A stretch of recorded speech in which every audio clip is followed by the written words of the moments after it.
ಇಷ್ಟೆಲ್ಲ ತೀವ್ರತೆ ಕಾಣಿಸ್ತಾ ಇದೆ, ಬಿಕ್ಕಟ್ಟು ಕಾಣಿಸ್ತಾ ಇದೆ. ಈ ಬೆನ್ನಲ್ಲೇ ಮತ್ತೆ ಡೆಲ್ಲಿ ಟೂರ್ ಸ್ಟಾರ್ಟ್ ಆಗುತ್ತೆ.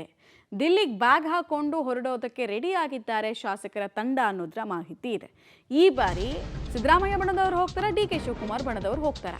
ಯಾರು ಬ್ಯಾಗ್ ಏರಿಸ್ಕೊಂಡಿದ್ದಾರೆ ಆ ಡೀಟೇಲ್ಸ್ ಕೂಡ ಕೊಡ್ತೀವಿ.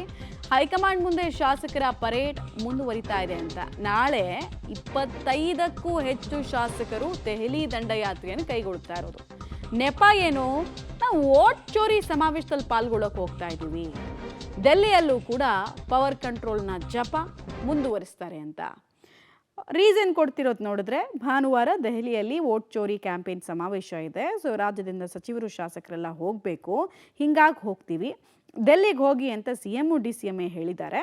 ಹೀಗಾಗಿ ಡೆಲ್ಲಿ ಟೂರ್ ಅಸ್ತ್ರಕ್ಕೆ ನಾವು ರೆಡಿ ಆಗ್ತಾ ಇದೀವಿ, ಬಿಟ್ರೆ ಅಲ್ಲಿ ಏನು ಚರ್ಚೆ ಮಾಡಲ್ಲಪ್ಪ ಅಂತ ನಾಯಕರು ಹೇಳ್ತಿದ್ದಾರೆ. ಬಟ್ ನಾಯಕರು ಹೇಳಿದ ತಕ್ಷಣ ಅದನ್ನು ನಂಬೋದಕ್ಕೆ ನಾವು ಕಿವಿನಲ್ಲಿ ಹೂವು ಇಟ್ಕೊಂಡು ಓಡಾಡೋರು ಅಲ್ವಲ್ಲ.